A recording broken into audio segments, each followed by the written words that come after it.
What's up, historians? Welcome back to another episode. It's almost like I know what I'm doing. I came in here with like 2 minutes to spare, and I'm fumbling around, and I wonder why half the time. But welcome back. Adam the Historian Ghost Hunter here for Historically Haunted Vodcast. We are in Season 4. We are in Episode 4. Once again, back-to-back seasons sponsored by Johnny Green at Bauer Green Logistics Trucking Company, LLC. He was the driver in the film Pet Sematary that ran over Gage. It's also sponsored by, because Donnie came down to see me from Florida this week, so he gave me some goodies. John Green's really proud of me. He's another sponsor of mine, John Green Logistics Company, Trucking Company. Got a towel from him, some stuff to rock on the podcast. So I'm going to rotate weeks as far as hats go, possibly, Donnie, don't get pissed. And I also saw the owner of the Pet Cemetery truck, real quick, VL Tamaro Oil in deals out in Jefferson, Maine, out in East Bumfuck, Maine. You can see Canada from his front yard, but he bought the Pet Cemetery truck out of a boneyard. He's refurbished it. We're going to show you some videos about that real quick. I see Thomas is waiting. I say you, brother. What's up? This one's for you. Heather got me this for Christmas. This is a cast iron bat. Just like Thomas used to have a bat. It's a bottle opener, baby. This fucking thing. I could kill somebody with it and open a beer after I'm done. It's literally, this is like cast iron, because we're talking about serial killers today, and who better to talk to than this cat? So we're going to bring him on in a minute. But real quick, like I mentioned, because we only have like one person to watch, I'm going to get some people going.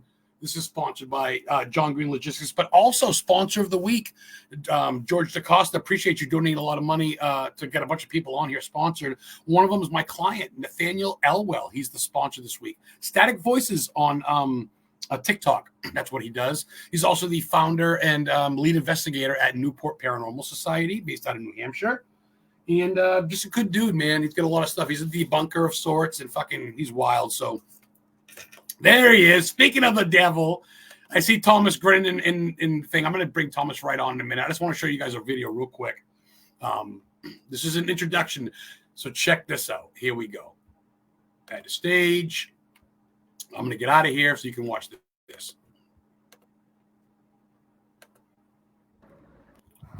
Hey everybody, Donnie Green here with the Orinco truck that I drove in the Pet Cemetery movie. I'm here with Adam checking the truck out. Please tune in on Thursday nights for Adam's podcast. And by the way, nice hat, Adam. Hey.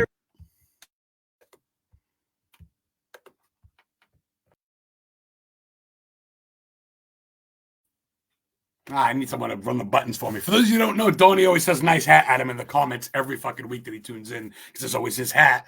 So that's like an inside joke. If you know, you know. So Donnie came down, signed my copy of Pet Cemetery to my brother, Donnie Green. And he's going to be, I got him booked because Thomas coming on is my client as well as Nathaniel every week. Yeah, that's right. He does that. You know that. You see that. And I know Thomas does. He's on every week too. So that was pretty cool. And we get to go all the way to see the truck, talk to strategy. He's going to be at the Bangor Comic-Con this year, October. Geez, I should know the dates. I want to say 12th, 13th, and 14th. And they're going to be there with Miko, the truck, Denise Crosby. There's some more to be announced, but they're going to have a whole big group picture in front of the truck, and that's going to be dope. 35-year anniversary of Pet Cemetery in the state that it was filmed, in the town of Stephen King, so hopefully he's there. And it's the first time Donnie's ever done a convention. Donnie's never signed an autograph, but to me, really, he's never really signed anything. And the truck's been in the graveyard, a boneyard, for years. It's never seen the time of day. The owners tickled pink to get it to Bangor to start off. So you want to book them, message me, message the show. Not message the show, I'm sorry. Message Historically Haunted Booking if you want the truck. But I want to do 2 more videos, and then we're bringing Thomas on. We're talking some serial killer shit. And I had everything all ready to go. So give me a second to just bear with me here. And I'm going to, it's like 38 degrees right now here in Maine. So my computer's being slow. It's pretty cold. I'm cold too. Let me put my space heater back on. All right. What am I doing? What am I doing? No, I'm not doing that, am I? What am I doing? I know what I'm doing. Okay.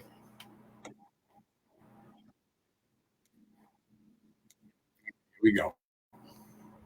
It's almost like I know what I'm doing half the time. Let me light up a joint real quick.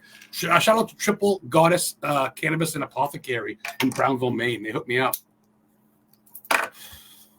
Good medical grade marijuana. That's what I need. So let me see. Let me get to my channel, and I want to show you guys me walking around the truck with Donnie And then real quick, Donnie went back. I brought Donnie back on my historically haunted tours, and we went back to Hancock. For the first time in 35 years that he's been to Hancock. Let me get this video going. Tell you, running a podcast alone is really not as easy as you think it would be. All right, let me see. Here we go, guys. Thanks for bearing with me. Check this out. There we are. Live. What's up, guys? What's up, historians? What's up? Adam Began checking in. Adam Historian Ghost Hunter here. And I'm driving with someone you guys may have heard of. Hello, folks. Donnie Green. Donnie Green, the truck driver from Pet Cemetery, a Maine boy, done good. He drove down from Florida, believe it or not, met me in Bangor. And we're doing a little less sightseeing here. And what we're basically going to see is the owner of the truck, Mike, going to check out his location here in, I don't want to give away the location. I'm sure you guys can probably see it on Facebook, but it's definitely East Maine, almost practically Canada. And he's actually not too shy on his page. He leaves his truck out here. You guys can actually see it, take pictures with it. It's just definitely a drive. It's about an hour and a half past Bangor. So it's definitely far, but here it is here. Look at this. If you guys can see, this is the original 1987 Peterbilt, made by New England Peterbilt for the movie, leased to them, and then used in the movie Pet Cemetery. Johnny drove this truck when he ran over Gage. And holy shit. All right, I'm going to leave Donnie in the dust here for a second. I got to go check this out. This is it, guys. Look at that. There's the 666 there. There's the Rinko thing. Look how tall the pipes are. Stack pipes, chrome. Nicely done. Holy shit. Look at that. There it is. And there's the driver. This is old rig. All we need is a little gauge underneath. Wow. Wow. This is it. Look at the frame. It's been all done. Mike had this all shipped in, I believe, Vermont. All frame restoration. Just completely beautiful.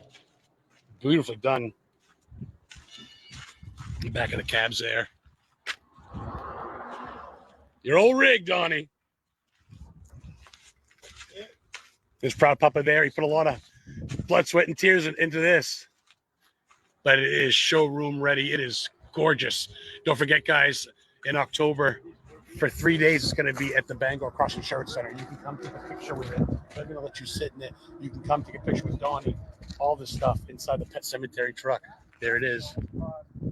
Holy moly. These products are going to be used. We're going to do, at some point, we're going to have Mike on the podcast with Donnie. We're going to do a podcast. We'll talk with them. But, all right. Check this out. Beautiful done. Look at that. Beautiful. All nice. Well, I don't know. I mean, I want to get them the same color and everything. I just ordered 2 more lights for the back here. Mike, the owner, Mike Tamaro, everybody. You know, of course, it's Donnie Green. And 2 LEDs. we're gonna. Inside, inside. Oh boy! So it is picture time. Get the baby right here. This is it. This is the shot of the truck coming down. Donnie was driving it, singing the Ramones. Gage is right here with the kite, not here in this land, but here in Maine. So yeah, amazing. Wow, amazing. No, motor's transmission is in it. But I just don't think I'm going to have enough time to get the wiring and get it all set up. So pay attention. We'll see you soon. Follow the podcast. Call the booking page. Follow VL Tamaro Oil on Facebook. Check out all this great stuff. We'll see you soon, okay?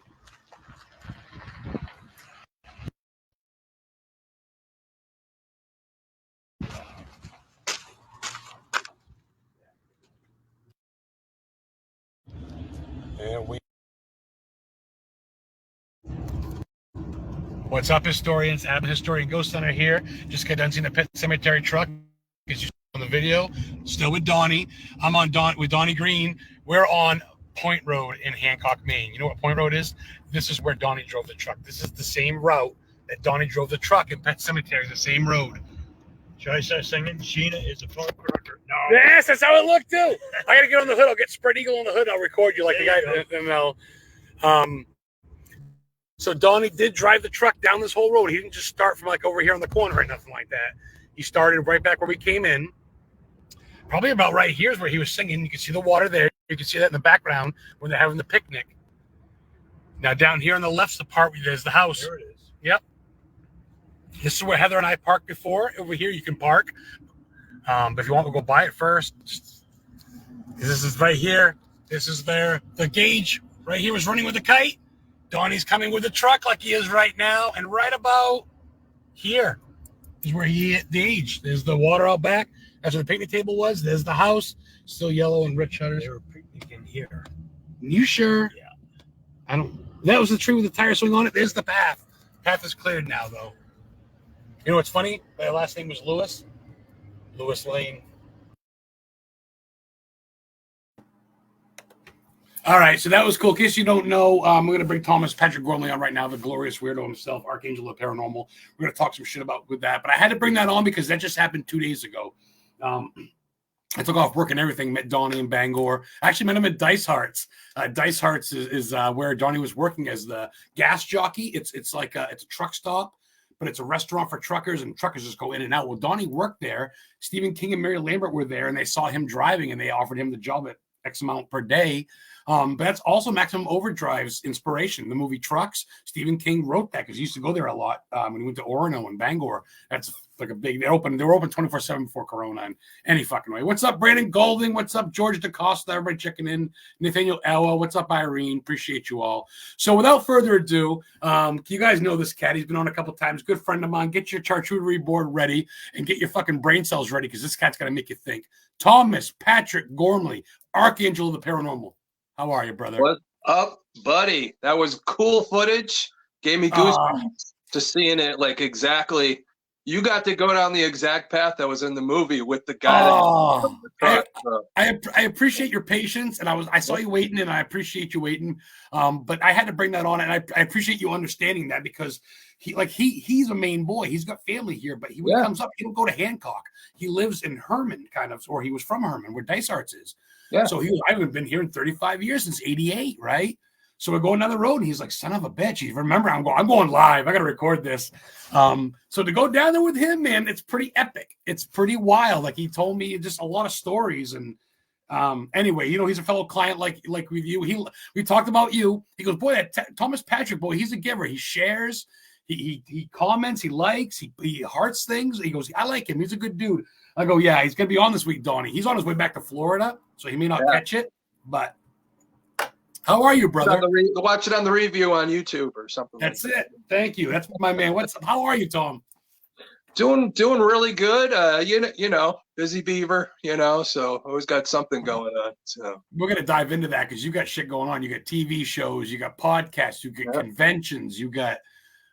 Geez, I'm crow. I don't even know where to begin with you.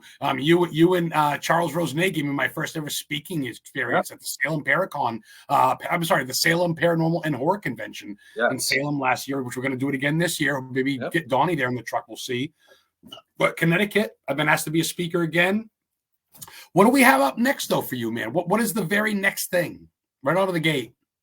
The very next thing, can't really talk about, but we'll be filming again a season finale of a particular show. So, and is that the one that I share that you sign these forms and stuff, and you don't know what you could say at what time. But yeah, there's going to be something like that coming up. That's coming up sometime next month. Let's just put it that way. And there's a contest too that they're running that you could get on that episode.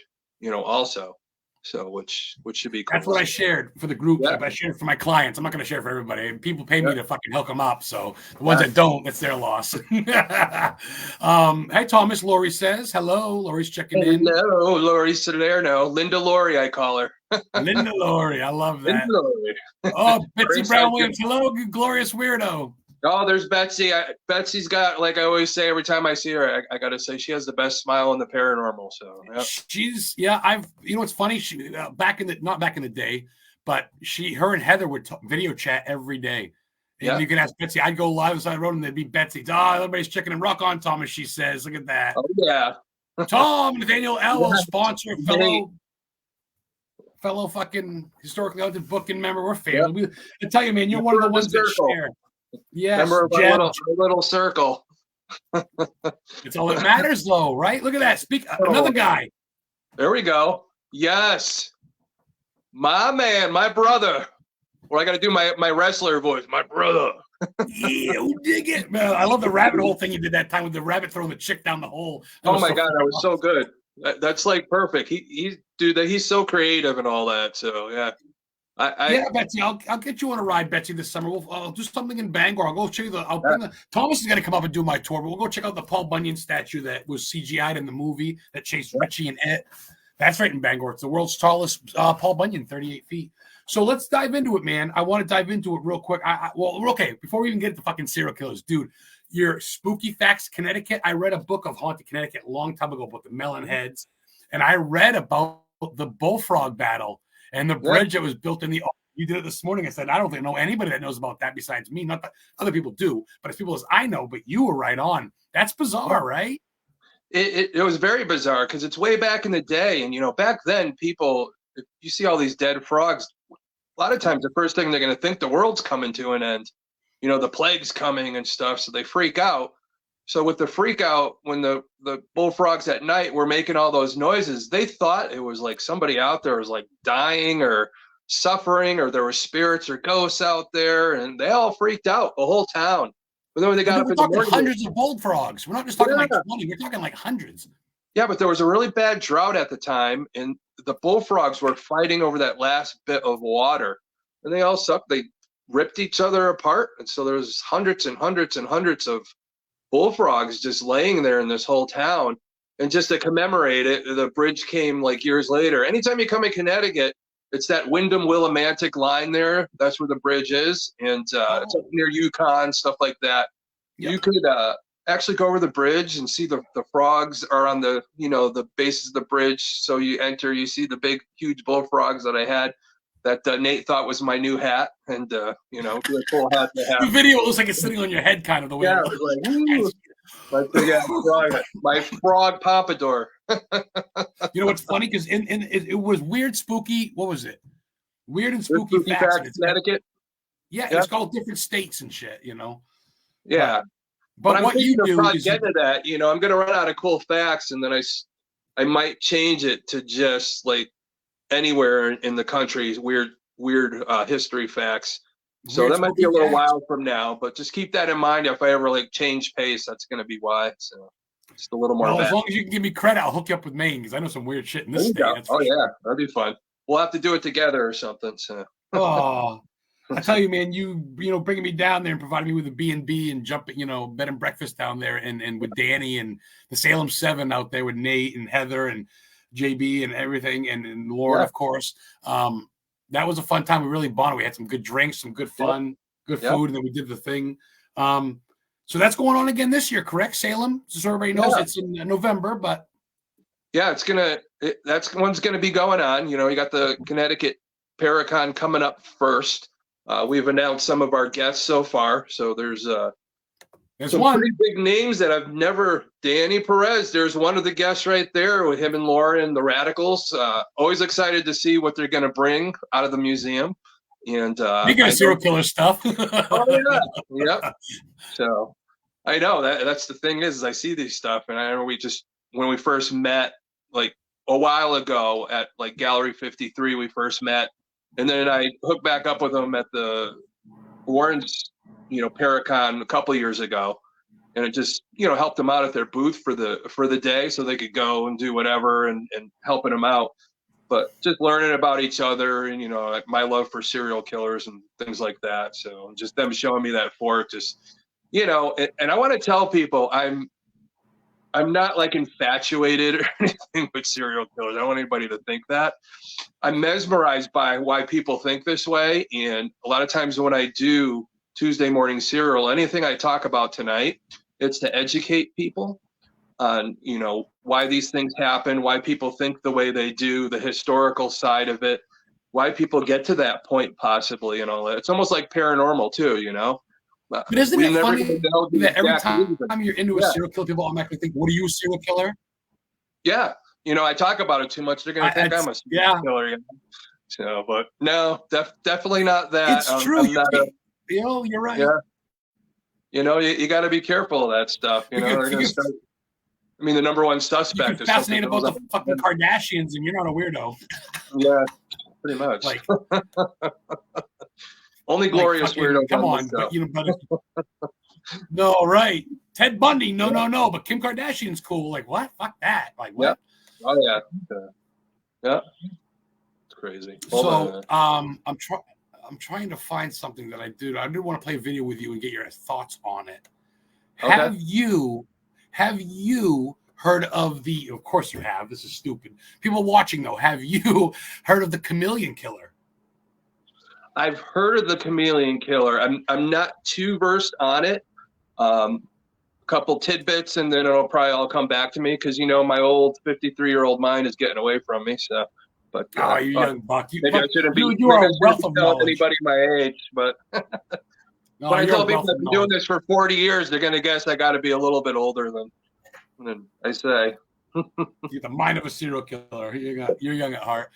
So he was the killer. He was the Allenstown 4 killer in Bear Brook, New Hampshire.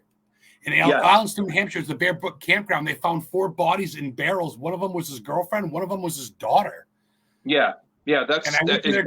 That now I remember. Yeah. But you're talking about New Hampshire, but you got to remember, Adam, you live in Maine, and everybody talks about H.H. Holmes, New Hampshire, and all that. How he was like the first well-known serial killer, and I got to say well-known because in your state of Maine, there was a female serial killer, and she was 1884 to I think it was 1894. That 10-year period where her name was Mary Cowan. All right, if that sounds familiar, they nicknamed her the Borgia of Maine. She actually killed and poisoned 2 of her husbands, 4 of her children, and then she attempted to kill another 3rd husband. When he was feeling sick, the doctor decided to do a test and found out she poisoned him. And then she got up on all those charges of all these past family members. She was just trying to get the money when they died and all that. And this is back in, that 1800s time, when the things are going on like Jack the Ripper and H.H. Holmes a little bit later and all that. So this is even before Jack the Ripper because we're talking 1884. The Ripper was 1888. So, those dates.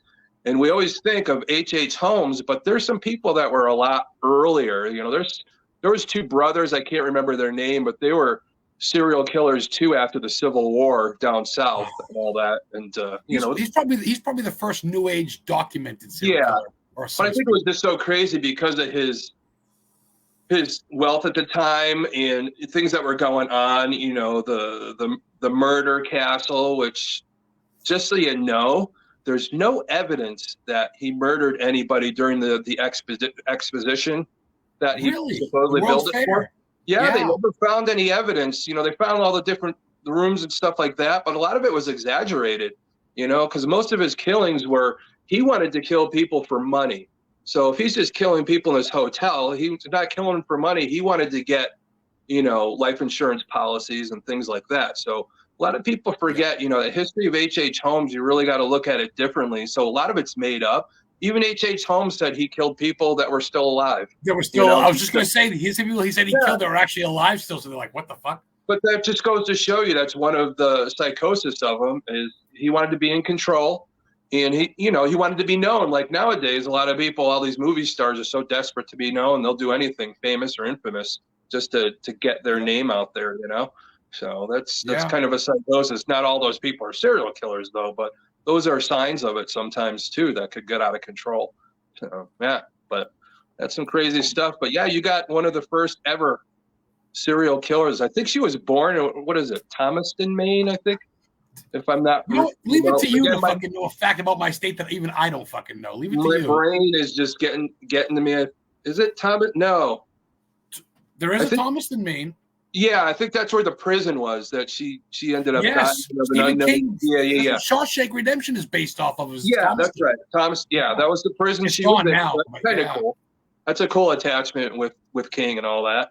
You know, having That the makes first. me want to get. Wow. Yeah. So did she die in prison? Yeah, she died in prison. They don't know what she died from. It was undisclosed illness, I think it was. But you know, my memory, you know, sometimes it comes to me, sometimes it doesn't. But I think she was born and raised in Maine too, so it's not like she just moved there or anything like that. So if I'm She not, must have been in the is there a Rockland Plymouth, area or Maine? something. Is there a Plymouth, Maine? I believe so. Yeah, because I think that's what's ringing a bell right now. I think it comes back to me sometimes because this is stuff I like read years ago, and I'm trying to remember it. You know, because you know me, I never know what I'm going to say when I'm on the podcast with you. Do you have any Especially when I have the spirits bourbon with you? going. That a boy. So what was her name again? Mary Cowan. Cowin. Yeah, just how it says, Cowan, I think it was. Mary Cowan, the Borgia of Maine, her nickname was. I don't know why they called her that. It's like a Italian thing or whatever. You know, Cowan. All right, dude. Mary A. Cowan, Cowan. March 8th, 1863 to September 17th, 1898, known as the Borgian of Maine, was an American serial killer who poisoned 2 husbands of 4 children between 1884, 4 children in 1894, and attempted to murder a 3rd husband. Yep. That's when he got caught. Sentenced to life imprisonment, sent off to Maine State Prison in Thomaston. Holy fuck. And you weren't even reading shit. I'm reading it off Google and no Wikipedia. She died a few years later from an unspecified illness. Mm-hmm. Yeah. Yeah, because I'm telling you, of course, it's so long ago. Of course, you're not going to have a real picture. You know, she was 35 when she died in Thomaston. Yeah. Conviction, murder, life imprisonment, 6 victims. Yep. You know what's funny? There's a back where the prison was, because it's down now. There's a wall where the gunman stood or whatever the fuck. Yeah. And beyond that's a cemetery. I wonder if she's buried there, Tom. I don't know. That's something that would be interesting to look into. I never actually probably looked into that. But I was always, you know, a lot of times I was always curious about, you know, there's so many male serial killers, but, you know, you don't hear a lot about the female ones. A lot of people hear about Eileen Wuornos and all that from Florida. She was, you know, killing men that she was having like sex with because she was a prostitute. Wasn't there a nurse in Massachusetts though that like put a bunch of patients to sleep? They call her Lady Death or something. Yeah, there was that. A lot of the female serial killers tend to be working in the medical field or nursing homes and all that. They almost feel like it's their job because they feel bad that these people, you know, they're helping them die like a Kevorkian style. You know, they think they get in their brain. But that's the same thing as, you know, somebody like Harold Shipman, who's probably one of the most prolific serial killers from Great Britain. He was a doctor. You know, his mom died from cancer and he hated seeing her suffer. So it seems like when he saw other people suffer, he didn't want them to suffer like his mom did. And he was putting these people to death before. But then it got out of hand where he was just, people were old or young. And then he finally got caught like over 200 people. You know, that he killed. That's pretty prolific, but he's not the most prolific serial killer ever. That's bigger than Jason Voorhees. Yeah. Well, I think it was the one who's credited with, I think, the most prolific, I think was guy Pedro Lopez. I think he was like Ecuador and Peru. He's saying that he killed over 300 people during that time. And, you know, prison times down there are a lot different. You know, there's some countries where you can't stay in prison longer than 20 years. They'll let you back out. So, wow. And this guy's supposedly still somewhere around, like not in prison. So who knows? He might have killed more people we don't know about yet. So, see, they're not going to confess to all of them unless they're really proud of it, you know. And then, like you said, they could be lying every time. Look at Holmes.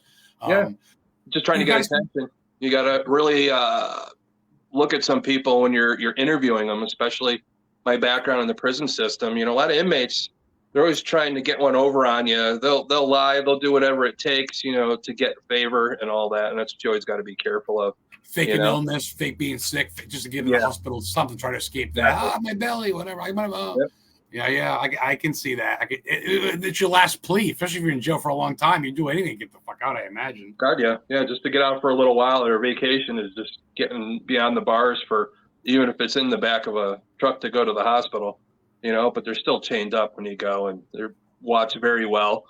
Depending on their level of prison and all that, depends how many people go with them. Usually, I worked at a level 5 prison and all that. So depending if they were a level 5 inmate, there's 3 of us that are going with them.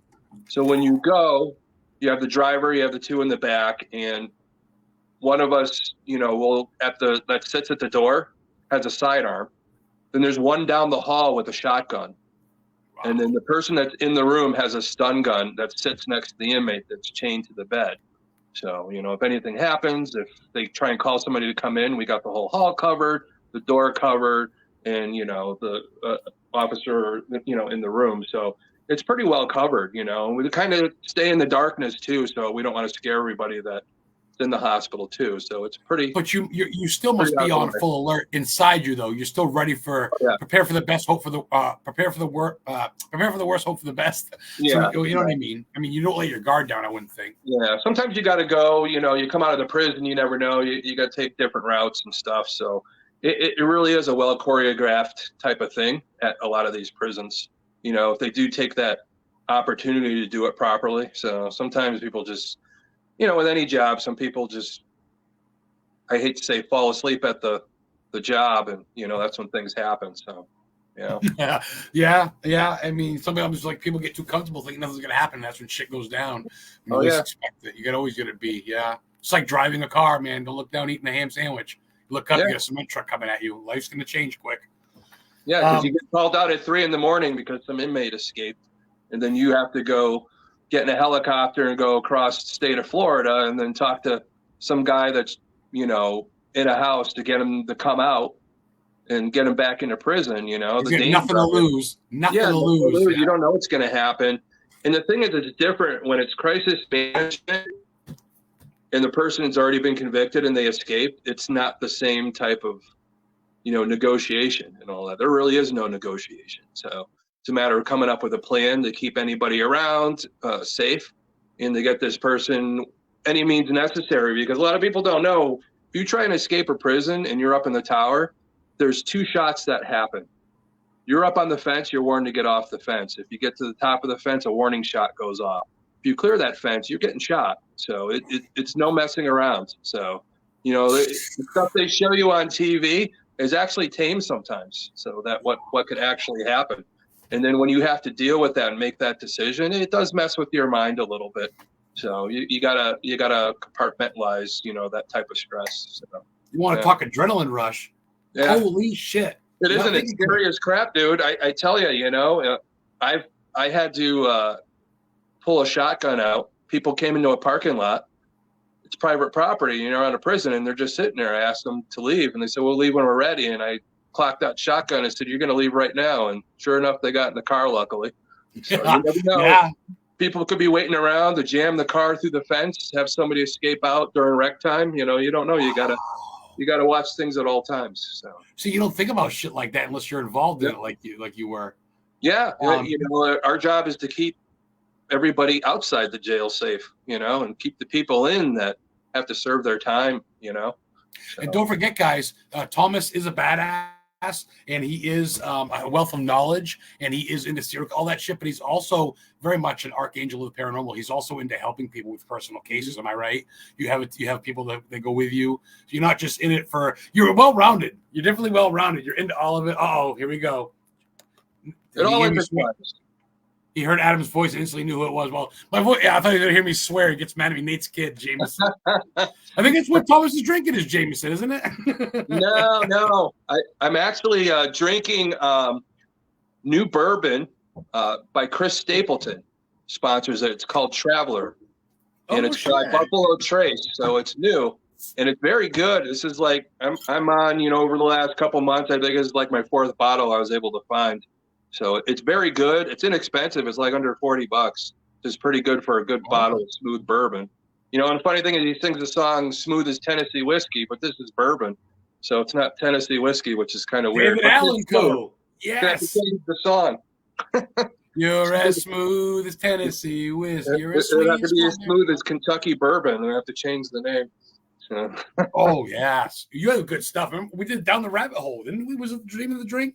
Yeah, rabbit hole. I brought that up to. I had to. You know me. I can't go up saying rabbit hole and not bring up rabbit hole bourbon for you guys to try. So. And a fucking charcuterie board you brought to us. The cheese and all that and stuff. Yeah, I think JB Danny brings his absinthe. Yeah, I get my joints. It's a party.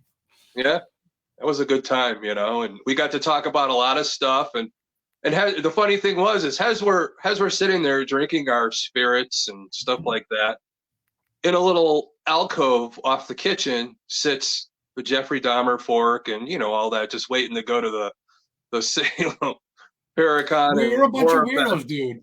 Oh my God, we slept with all that stuff. I'm surprised nothing like happened in the night. Weird shit was going on. So. And you actually got one signed by you, but this is one. I got two of them. This one's not signed, but if you guys look right here, there's moi, and there's Thomas. Yeah. This was at last year's killer show. Yeah. So many great people from Friday the 13th were there. People from look at that, the amazing Kreskin was there. I mean, so many good people for 2.5 days of just glorious fun. That's going to go on again too. Feel free to ask questions. Oh, look at Danny. Feel free to ask questions, guys. I got a question real quick for you, Tom. Yeah. Where do you stand on as far as serial killers goes? Do you believe a hitman that's possibly had 100 kills is a serial killer too? A paid killer? Well, it is. Is there a difference? Because one of the criteria for serial killers is, it's more than 3. And there's time in between, so it's not a mass killing. So it's time in between, all right? So 3 or more, right? And one of the motivations is money. So what do hitmen do? They get paid money. So they're motivated to kill by the money they get paid to do the job. So a lot of these hitmen, probably have that psychosis anyways, but giving them a reason to kill with money, that puts them into that criteria. Look at probably the Iceman, Richard Kuklinski. Just going to say that. Just going to say one about the Iceman. Just going to fucking say that. Yes. That guy, this guy, he's at a Christmas party with his family, says, I got to go and get something. I'll be right back. Goes kill somebody, comes back and enjoys Christmas with his family like nothing ever happened. His wife and kids. Yep. It's crazy. But, the other one, I've talked about it, was Charles Harrelson. Does that sound familiar? That one doesn't. Well, Charles Harrison was a hitman back in like the 50s, 60s and all that. And some say he was the second gunman at the JFK murder. Grassy Knoll. Oh. The Grassy Knoll guy that they say, and, of course he's dead now. But what makes him even more famous, guess who his son is? Leave it to you. Holy fuck. I can't even imagine who. Woody Harrelson, the actor.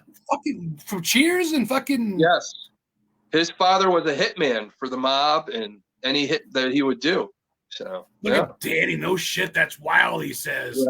Yeah. Yep. So Woody Harrelson, the actor from Zombieland. And all that stuff that everybody loves. So yeah. Hey, Christine Marie. Hello, Thomas Patrick Gormley. True Crime Forum called. Yes, True Crime. We're talking. Hey, Christine, if you got any questions, make sure you ask. It makes it a little easier because I got all the serial killer stuff goes in my mind, but like I said, I never know what I'm going to talk about. So you guys, as the viewers, going to help Adam and I bring this show along by asking and convince us that we're not the only ones into it. Because people look at me weird when I talk about like going to H.H. Holmes' home or the Allentown's Forest grave site or that place in New Hampshire where these 2 girls got the Smutty Nose Island murders. Oh These yeah, I've been to their graves in Portsmouth. Yeah. I've also been to the fucking grave sites of the alien abductees. I know you're into all that shit too. Actually, are you into aliens and monsters and shit? Bigfoot, yeah. Not as much as the serial killers and paranormal, but it's all intertwined. I'm interested in it. It is in the umbrella, and I think the only thing I've never had an experience with is a cryptid. I've had a questionable UFO sighting and all that, which still doesn't make sense to me. But want to talk about it? Well, yeah, I actually was at a red light to go to work, and I'm sitting there, and I look up in the sky. It was one of those no clouds in the sky, and I look up, and I know the airport's nearby. That it's like a flyover area, but I look up and I see it literally looked like like they say, like a white cigarette, kind of just like in the sky, and I'm looking up at way, and then the sun. reflected off it, and it gave off like a metal appearance. I'm staring at it, and it's sitting there. There's no clouds. All of a sudden, it vanishes. Like no smoke, nothing. It just vanished. It was there, and I saw it clear as day, and then just vanished. It didn't go anywhere because it couldn't have went behind clouds. There wasn't anything. It was clear blue sky. Sun reflected on it. I saw it. It was almost like it knew I saw it, and just like almost like sucked into a vortex. Exactly.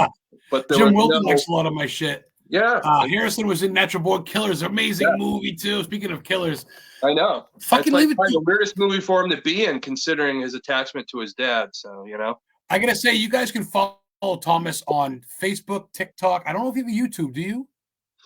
No, just the YouTube. Not really. I think the only thing really on YouTube is like when I'm on your show, and then it gets rebroadcast. So if you want to see some old, talks that we've done here in Adam's historically haunted vodcast. I've been on a lot of stuff. I've talked serial killers before, on the Spirit International podcast, things like that. Dude, you're my client that was on for the whole 2 hours on my client episode. Yeah, I go, fucking Thomas hung in there the whole show. I love this guy. I didn't even have to leave to go to the bathroom, so that's impressive. Well, look I at that. didn't drink that much bourbon that night, so yeah, well, that's true. But we all, of course, you're sitting down. Once you get up, then you're like, I got to piss now that I'm moving. Yeah. Once you're sitting down, like right now, I can drink 4 beers. Once I get up, fucking George, not saying it's aliens, but it's aliens. Yeah. What's funny? You know who could hold it the longest?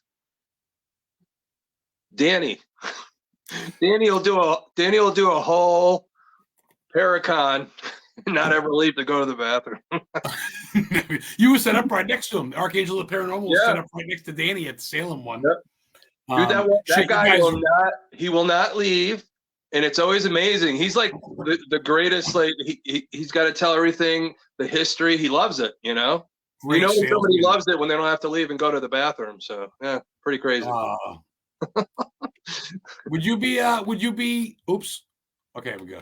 Would you consider it offensive? Not offensive, but would you mind? Of course, you're going to say no because you're live, but I'm going to send Danny the links if he wants to jump on and shoot the shit with us. No? Oh, hell yeah. Yeah, Danny, just talking about the Jeffrey Dahmer, it all leads into what we're talking about, serial killers. And Danny's got a great story about a serial killer that we should talk about when he gets him on. I'll wait on that one because of our Connecticut roots. So that'll be pretty interesting for everybody to hear about Danny's. Right, a lot of you fucking weirdos are from Connecticut.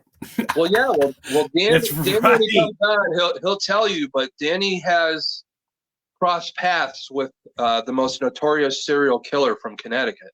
So, and I'll let him tell you about that when he comes on. So, no, I'm not. Thomas? Then you would have came across me too. That's true. All right, dude. At the Warwick convention, he gets on. I walk off the elevator, and there you are. Want to go get a drink? I'm like, fucking, I love this guy. Let's go to the bar. You bought me a drink, and we were brothers before then. But oh yeah, but like I was saying, crossing paths with serial killers, it's by average, you in your lifetime will cross paths with a serial killer 31 times. So,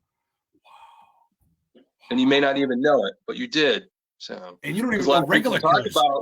They'll see somebody on TV that gets arrested. I'm just like, oh my God, I was at this place and that guy was there at the time. I was at this bar and I saw him. You don't realize it until later. Yes, Connecticut glorious weirdos right there. So. Samaya is part of the Connecticut glorious weirdos. Fucking Melonheads, Dracula Drive. You guys got fucking. Oh, yeah. I mean, you guys hang and burn. What's his face?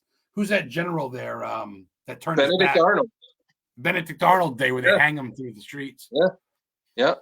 He won the Battle of Ridgefield. There's an old tavern in Ridgefield where there's a cannonball still lodged in the building that you could go see in Ridgefield. So no way. That's pretty crazy. So you gotta do Connecticut tours like I do Maine historically haunted tours. Oh my God. Be driving all over the place. I know Maine's a lot bigger than Connecticut, but you guys, I'm not going all over fucking Maine for Christ's sake. Yeah, I know. I was about to say. So that's pretty vast for Maine. We went on this strip of 36 miles called the Airline, and it's from Bangor, Maine to fucking Jefferson, Maine, where the pet cemetery truck is, right next to the river where New Brunswick, Canada is. Yeah. And me and Donnie drove, dude, and there's nothing. There's no convenience store. You better have gas in your drink because you ain't getting nothing. Yeah, well, Massive. I told you before, I was married before, and my ex, all her family was from way up North Maine, Portage Lake and Oh all that, wow. by Presque Isle and all that stuff. So Yeah. Route 11's like the last route going into Canada. And I remember we used to drive up there. It'd take forever to get up there. And then we'd have to go up Route 11, and in early morning, it'd be all foggy. You have to drive real slow because you don't want to drive fast. You might hit big-ass bull moose or something. Dude, Presque Isle got snow today. Kill you. Yeah. They did. I woke up this morning. It was 29 here where I live by Mount Katahdin, and they're up about 3 hours north of me, for Christ's sake. Yeah. Yeah. And, no shit. I didn't know that. I've never been up there, but you have. Yeah, That's snowmobiling, when it's cold, of course, which is most of the year up there. But usually they'll go up in July, 4th of July weekend. And right on the lake there, we would go, like water skiing and stuff. I learned how to water ski on the back of a wave runner, which is a lot harder because it's not, so you got to have strong legs to do that. And that's how I learned how to water ski. So it was pretty cool, but it wasn't That's fun no when trial you and error, Tom. hit the water face first a few times. That wasn't too fun. But. That was smart. Yeah.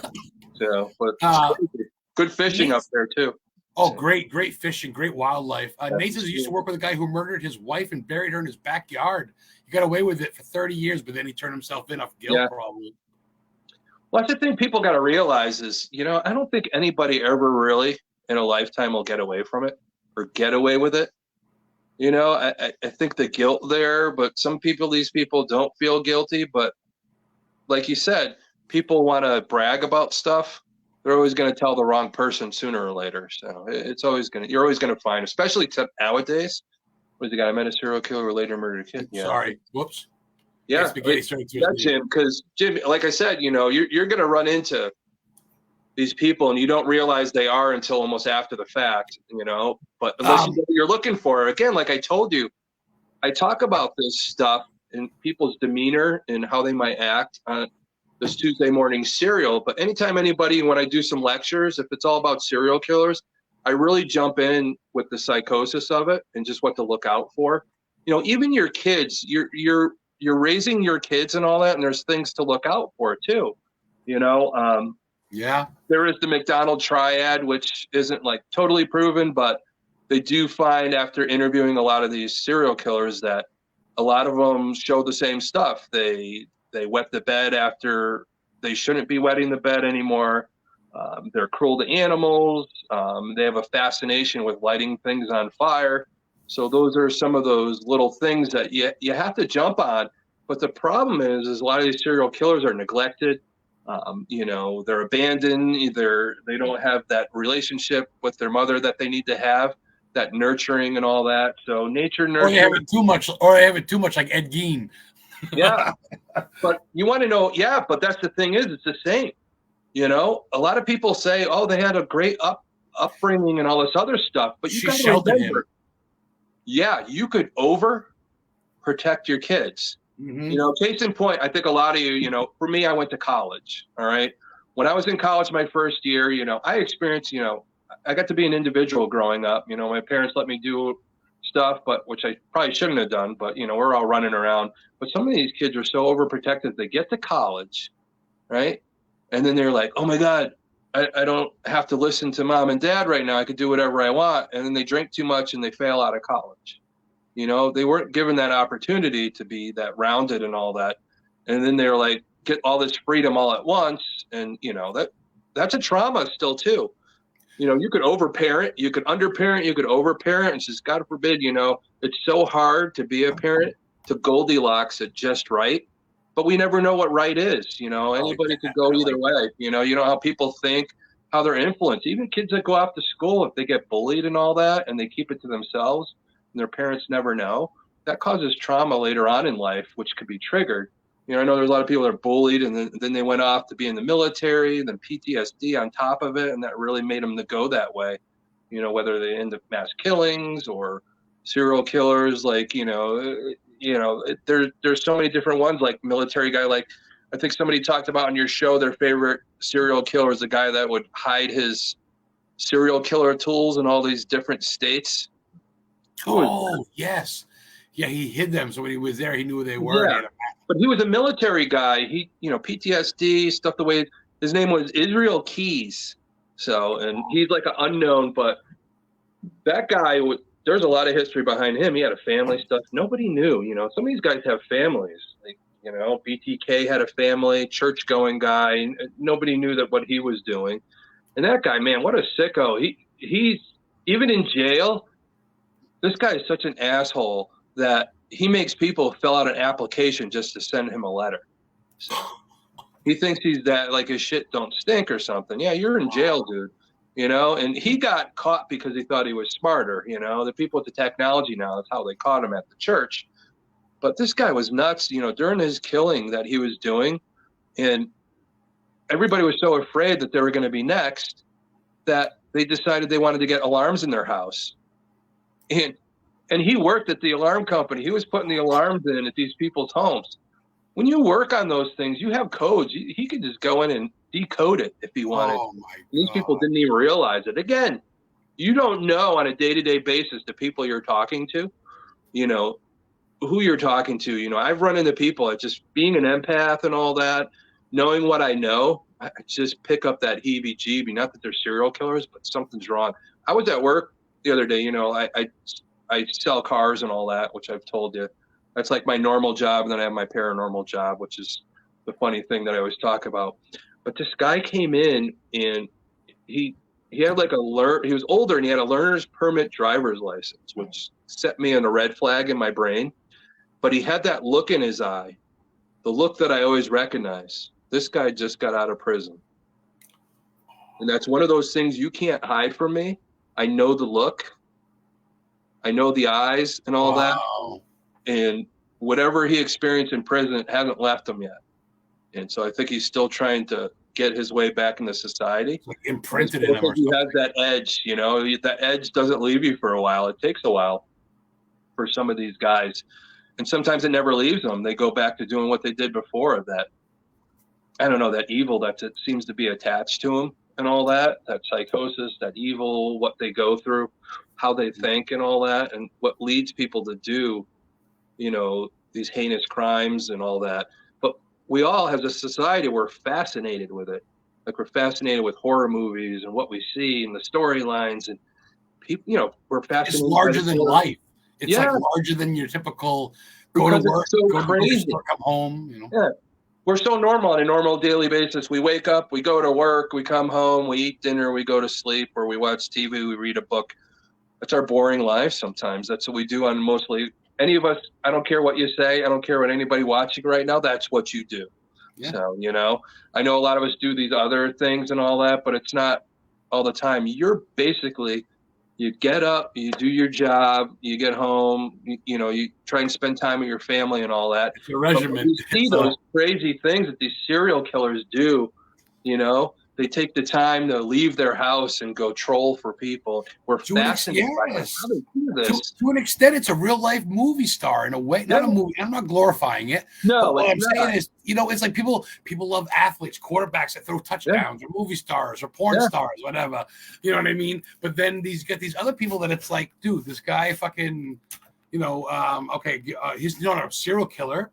But since we're talking about that in a way, I'm not obsessed, but I've gone to some spots in Massachusetts where Whitey Bulger roamed. Yeah. I went to Quincy, Massachusetts on the boardwalk by the Passaic River where he had people buried. I went to the house where he had that girl in the basement. I went to the Triple O's Lounge. It's a bar. I walked in. I go, hi, I'm just here for Whitey Bulger. She goes, it's like, hold on. I got the card. It's the Fox and the Knife is what it's called now. Yeah, I went in there and she was open till noon. I go, I'll be back. I never came in. But that's the crazy thing is we're so fascinated as a society and what these people do and all the history behind it because it's beyond the norm. It doesn't make sense and our minds just can't wrap around it. It's like we always ask the question, why do they do what they do? Why did they do that? And we study it, being a profiler and all that. That was my main thing. With a lot of the inmates that I worked with, I had to know how they thought. So if something broke out, I had to know how we were going to calm the situation with the crisis management of it. So you had to know those things. And you do it for years, and a lot of people think there's something glorious about being a profiler. There really isn't. It's very tedious and all that. And it sounds cool, but really when you're doing it, it's pretty boring as shit. So, you're looking into files about people, you're looking at tests of how they tested and what their motives are. It's a lot of data and all that, and you have to take the data and put it together, and it fits patterns. But a lot of people got to remember, yeah, serial killers fit patterns, but they all have that fingerprint that we can't, again, put our finger on ourselves. That's why it's so hard. We could guess and make a picture of what type of serial killer this is, but to find exactly who it is, that's the problem. And it's not till after where you start, like, oh, I thought the guy was this and he ended up being that.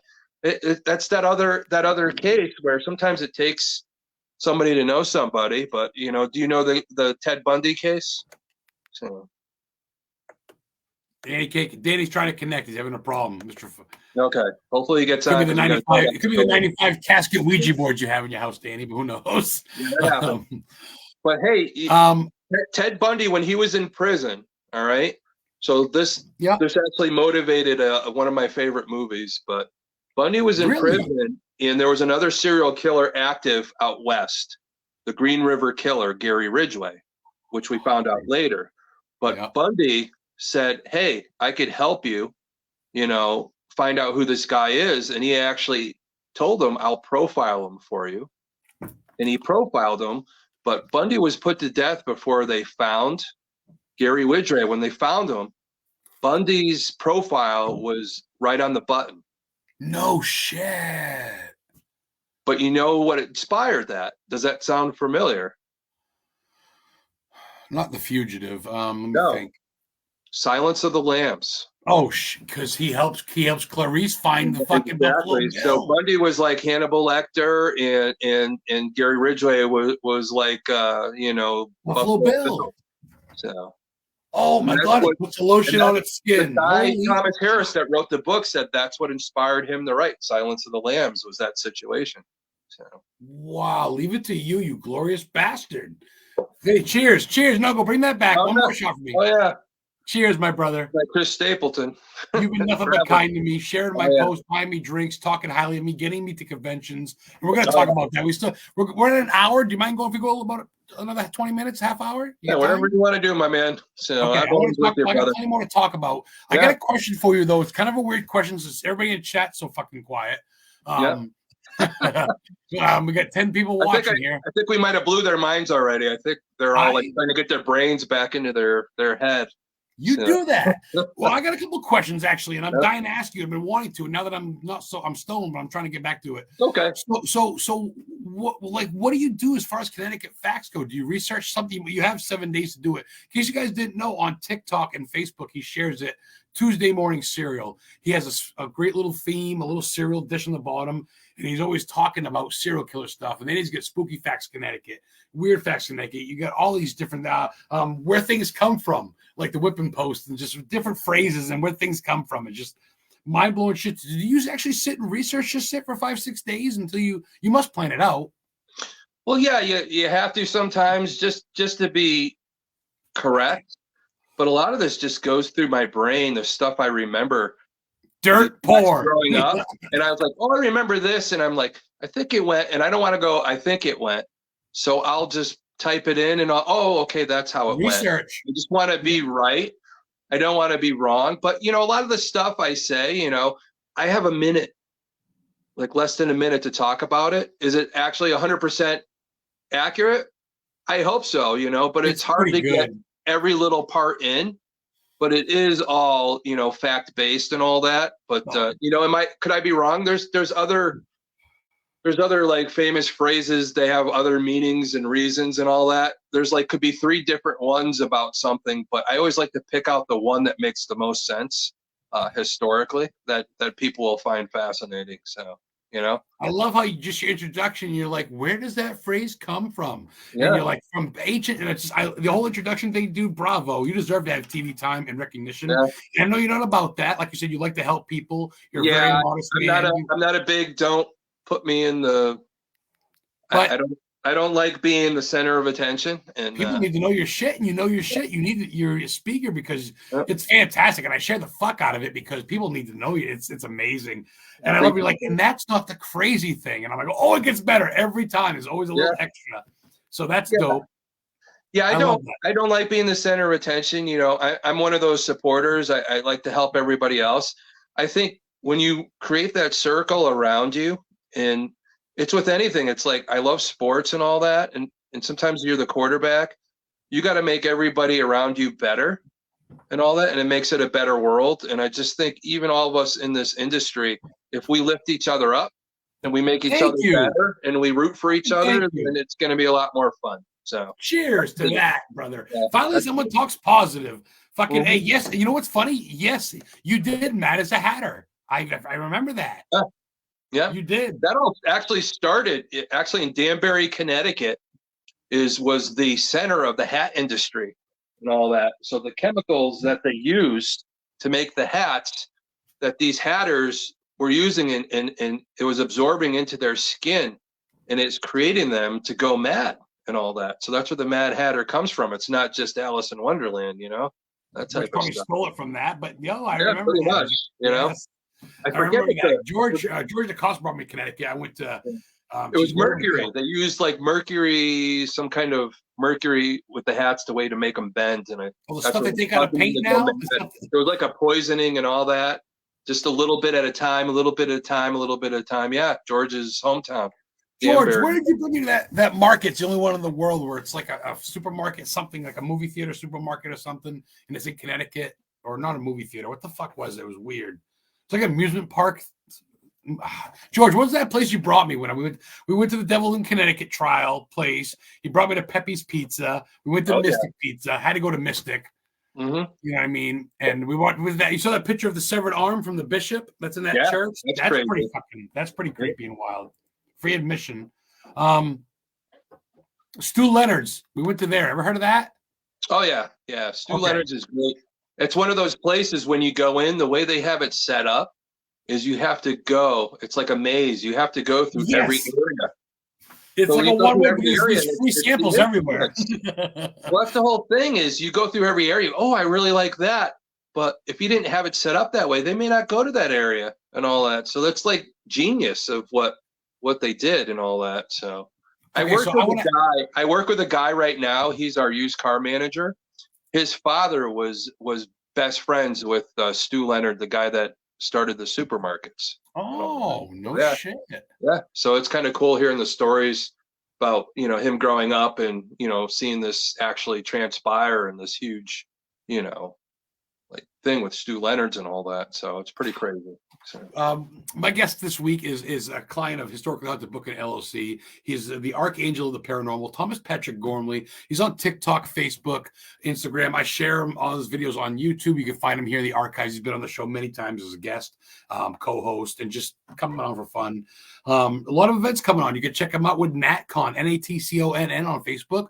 They're doing the Connecticut Fest. They're doing the Witch Fest. They're doing the Salem Fest. They're doing the fucking Run Me Sideways. They're into everything. He's also part of the Shaman and the Showman with the Haunted Trolley and all these different excursions, man. You don't stop. You got your wife, you got your family, but you do your thing, and there's nothing wrong with making a name. Hanging out with Boston medium Scott Allen. I got to actually call his show yesterday. I was like, did you hear me? You hear me call? I did. That was awesome. I want to ask him how he does that. That was kind of cool. Yeah, Scott's a great dude. We spent quite a few hours in the car traveling back and forth to Pennsylvania and stuff, and I got the call. The call as the agent. I got the call from the car to let me know what was going on. We kept you updated and all that. And it's funny, Scott and I don't know what it is. Just I seem like I've known him like for lifetimes and all that. We could just look at each other and just start laughing because we already know what each other's thinking. Yeah, I know he's a psychic and all that. I'm an empath. But we kind of know those things. But it's just so funny. We just make each other laugh, and it's great spending time with somebody really nice like that. That's very gifted at what he does, and just the whole time going down the dad jokes that we would be sending back and forth. Car trips are the best, man. People don't do that. Him and I can do a TikTok of just see who can make each other laugh with a dad joke. Like I know there's something like that already on, but oh my god, some of the stuff that he comes up with, it's funny, Yeah, I guess you gotta be Scott Allen. Yeah, he's great. So he's doing a lot of events too. Another client of mine for Historical London Book and a paying client, my friend. I represent him. Yeah, he'll be at Sean, what's Connecticut up, Sean, buddy? Paracon. Yeah, he'll be at Connecticut Paracon, and he's actually helping out good friends of mine at Gallery 53 to do a fundraiser. He'll be doing a gallery reading there also. So I think that's in July. So that should be fantastic. You know, July is going to be a busy month for me, and you know, and Scott and of course yourself there, Adam, and you know, bringing your lovely better half Heather and all that. Her Facebook Facebook's kind of not really on. It's acting squirrely. That's why she's not here tonight. She might be watching at some point, but I got the banner here. I was one of the first ones to get asked. A good friend of mine, the convention, one of the second convention I ever did set up, and I made a banner on a cardboard, was in Quincy, Mass. When I saw the sites, and that was with medium Kenneth Drake, Hollywood's medium. He's going to be there. Good friend of mine. Kenneth is unbelievable. That guy is such a good dude. Had him on the show a couple times. Good people. Yeah. He's been vacant for a little bit. Everything too. So he's a great guy. I can't wait for people to meet him because he's the real deal. You know, you don't get that a lot. You know, he's almost out of his contract with his booking agent, and then he wants to sign with us. So he's going to be part of the great. You know, So that's a good pull. You got so many. Larissa Rex, who was on the show last night. You got her coming to the Paracon. Like I said, Heather Community Witch and Life Guide. You got fucking Danny and Lauren Perez, the Radicals. Of course, you, Thomas Patrick Gormley. So there's a few other people. Scott Allen, Boston Medium, Scott Allen. There's also Dave Giuliano is going to be there. So the Ghost Hunter store. The Ghost Hunter store. Yep, and probably one of our biggest guests, our biggest get. Oh, Samai. Yep, Samai is going to be there. She's going to be doing Pyramid. Oh my gosh, she's got so much cool stuff. So if you go, you got to make sure you go by. She's got so many different things that are very perfect, especially for people like us that go into homes to bless the homes and all that. She's got all the equipment for you that she makes herself and all that. So there you go. Yeah, Golden Pyramid. Foaming kits and rocks. Yeah. But you know who almost one of our biggest guests. Now, a lot of you that really like ghost hunters. So the first few years of it, there was a guy on Andy Andrews. So Andy, you know, for a couple of years, and then he went with the crew out to do Ghost Hunters International and all that. He has never done a Paracon or never really talked about any of the stuff with Ghost Hunter. He's never done one. Perry's done about 1,000. This guy's never done any. This is his first one. Charles met him and became friendly with him. That's why Andy's going to be on, you know, because of that friendship with Charles. That's the thing in this business, you know. You meet, you network with everybody, and you got to be friendly with everybody. And for him to come out of, you know, of not being around for a while and to be able to come out and do this and let people meet him and see the real beginning of what we're all trying to do on TV and all the other stuff. This guy was like one of the first people that was doing it. You know, it's going to be Ghost Hunters really set me off way before Zach Bagans. Ghost Hunters was before Zach. Ghost Adventure, way 3 or 4 years before them. Yeah. And Charles got another lady. It escapes my mind. I don't have anything in front. You know me. My brain goes here and there. I remember certain things. Yeah, you bastard. But we have a woman. She's a psychic and all that. So for me, this is a big one because Jody and I, my wife, we go up to Provincetown a lot. And there is the old story of the woman that was found dead up there, the Lady of the Dunes.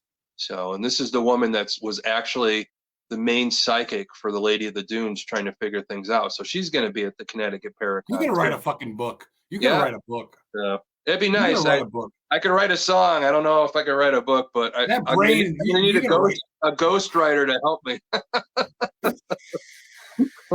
As your agent, I'll be your ghostwriter. We're going to figure something out. There you go. That would be freaking fantastic. So I'd love to get some of this stuff down before, you know, my brain just like doesn't remember anything anymore. You know, I'll buy your brain off you $100 right now and a beer. Yeah, there you go. So man, I can write your book. Well, that's true. Nate's finishing up his first book. Another client as well as I love. Well, dude, you guys are all family. Good man. Nate gave me a copy of what he's writing. I've been reading it. You know, I have it on my computer at work. So if there's a lull, I try to read a little bit at a time. And, you know, I got to tell him, it's probably easier for me to tell him right now. I love his frame of mind and all that. It's almost like Nate personally telling me about his research. And when people start telling you about their research and how he's looking at devices and all that aren't the norm, like phone devices, we could download, an EVP meter or whatever, anything like on the phone, and people poo-poo it. They say, yeah, it's a phone and all that. But guess what? Phone has electronics in it, just like all these other instrumentation we use. Well, who's to say it doesn't work the same way? Who's to say that spirit, my biggest quote, of course, paranormal, never 100% right, never 100% wrong. So you should never say nothing is impossible when you're dealing with the paranormal. And Nate jumped into that, and he tested all these apps to see which ones are good, which ones are bad. So it helps us when we know which ones are good and which ones are bad by his research to be able to figure out, hey, can we use this? And is this going to get us results so we could figure out, hey, what is going on beyond the other side of the veil? But it's not like this sucks, don't use it. He actually explains why it's not good. Exactly. And that's what we need. We can't just say, hey, it's a phone. But the phone has electronics in it. It has all of the cameras. It could do all the same stuff. There's stuff in there. I know some stuff doesn't work as much. It all depends on who builds it and how they make the app.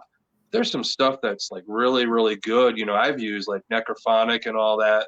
That's gotten some good results. And, there's all kinds of different stuff. Some stuff is free. Some stuff costs a few bucks. But yeah, but Nate puts his book out, if you're really thinking about, geez, what should I use? He's going to be able to answer that for you. So, and I really enjoy it. And it's got his personality in it, so that keeps it from getting kind of boring, like an educational thing.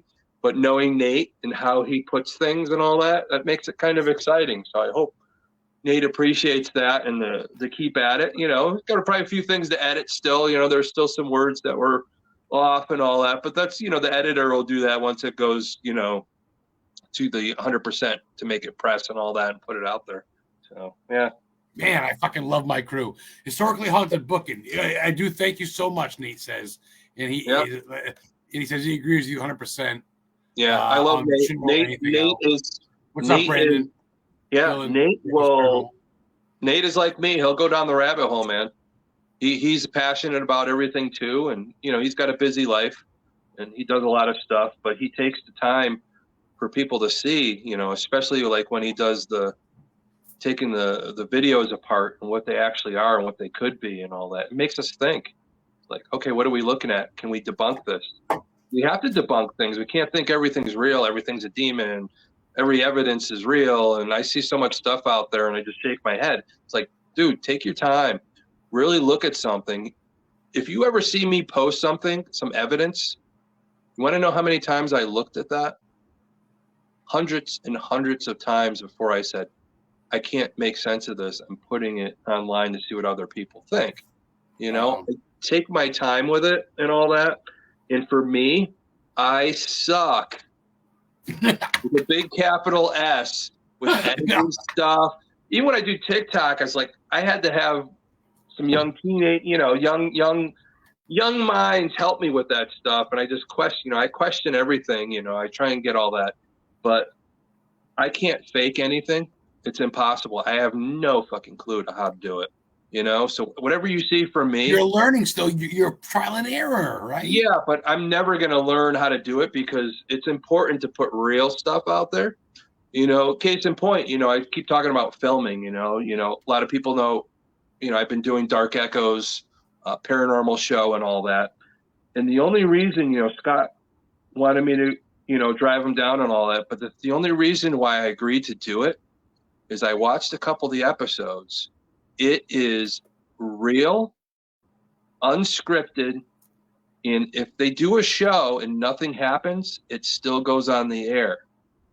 So it's going to teach us as the viewer that, hey, not everything's haunted, not everything always happens in that time, but is the place haunted? He lets you make the decision if it is. We're not going to say, hey, it's haunted. You make the decision of what we find on the episode, if it's haunted or not. So it's a great premise. that's what should be happening, not the running around, everything's a demon, running around screaming and running out of the place and the dramatics and You all like that. how sick you're feeling every 2 seconds. I don't feel good. I don't feel good. All that bullshit. Yeah, but it does, even when it's real, it still gets very dramatic, but I think it's the intensity of it sometimes. And I know, how Matt's doing a lot of these episodes. He's got a great eye for everything and how he's doing it, how it's different. And I'm telling you, he's on the right path. And I know a lot of people say what they say, but the thing is, this guy has it together and he knows what he's doing. And I'm very excited to see, what he comes up with next and how he creates. He's an artist at what he does. And the simplicity of it and the realness of it, I think is going to put this genre on a different plane. And I think people are going to start following that side of things and this phony, fake, stuff that's out there that isn't getting us to the answer of what's beyond the veil. I think it's important. There's that transition that's going on right now, and I'm very, very grateful to be part of it. I think with my frame of mind, with people like Scott Allen and some of the other people that appeared on the show, There we go. I think it's important. We're not the known people. We're the people that want it to be real and go forward. What's really going on so people can learn, That's important. So You got to admit, though, I think that the whole world's turned that way in general. Yeah. As far as people are sick of the life's great, let's have a pool party shit. People like Oliver Anthony because it's real music. The dude is talking about how. And then, like my podcast, not trying to brag, but I'm the only one that I know that's that's sponsored by a fucking Hollywood guy that was in a Stephen King movie. Yeah. And I'm sitting here smoking joints and swearing, but I'm as real as they come, right? Look at you. People always tell me, I love your podcast. I can go on and fart and burp, talk chicks, talk movies. Why not? But that's us. We're human beings. These are the things on the podcast going, it's really tight-lipped. Yeah. And it's tough. But you got to show your personality, it's business when it's shit, dude. We all white. We have to be who we are and all that. And when we do this stuff, and even when we're talking about serial killers, the realness of it, what could happen, those types of things. And, Nate's bringing his kid to bed. Love you, buddy. Yeah. Jay Hill checking in from Studio 6 Paranormal, or the Cemetery Files podcast used to be Studio 6 back when I was on it. You get me a shirt and everything. Yeah. Jay Hill's good people. Big supporter of mine. Baby. Yeah, he's chimed in on a few of my things.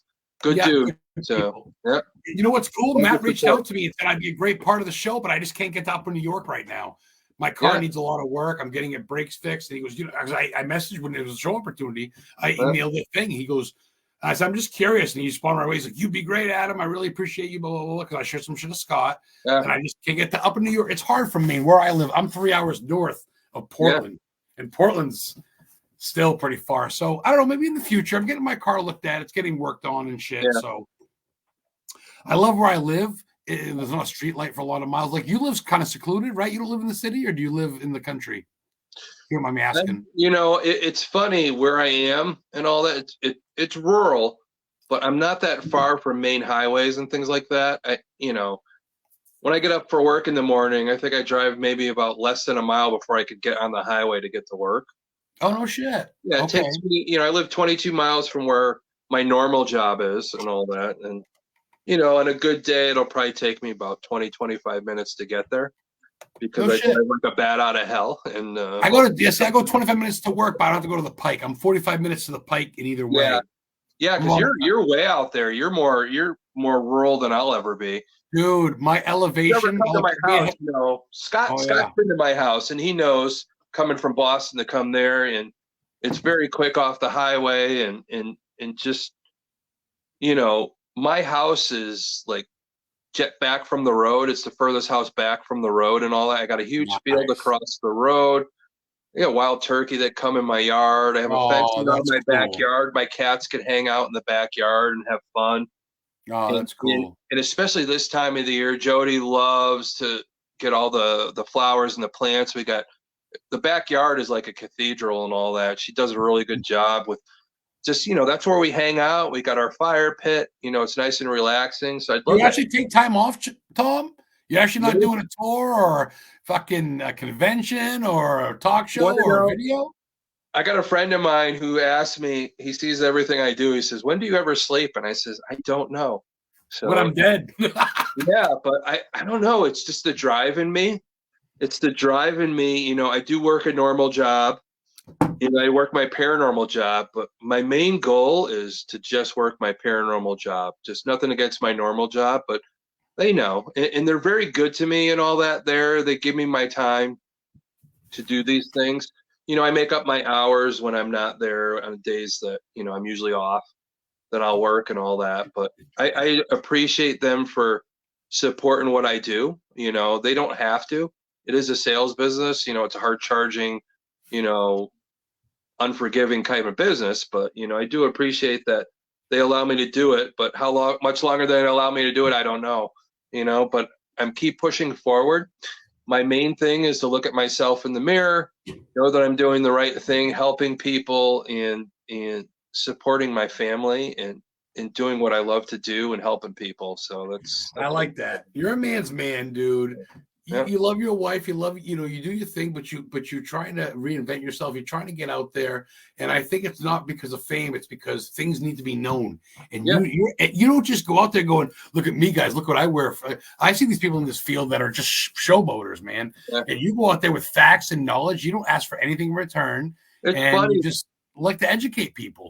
It's funny when I tell people what I do and they look at me, it's like, really? They expect me to be wearing black all the time and gold chain or two. No, that's not me. You know, hey, I'll wear a tie and shirt and tell you about messed up serial killers and crazy demonic stuff and all that's happened over the years. And question: where do you stand on Salem's judge for having 19 men and women hung and then them excusing the hangings? Does that mean he's a serial killer and had 19 people killed? Well, I don't know about that. That's a good one. That's a good one. That's the one to really look into. But did he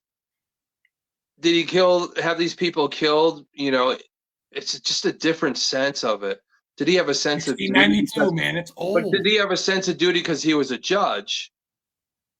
Was he really looking at evidence? You know what I mean? It's hard. You know, even if you're the hangman, you know, your job is to hit the lever. Does that make you a serial killer? Know that you're doing your job. The guy that hits the switch in the chair, right? Yeah, that's murder, right? You're doing your job. That's your job. But it's murder. It's murder, like in a war, like shooting a Nazi or. Well, we look at it now. We look at it now as murder, but you have to go back in that time frame, and everybody was afraid, and they thought these people were actually witches and all that. But we look back on it now. Does that make them a murderer? In our eyes now, but back then, no. So you have to look at the then. You can't look at what we know now, because that's not the way they were thinking. You know, even with a lot of these serial killers we say now, and you know, it's hard. It's really hard for some of the older cases. We're talking 1600s and all that.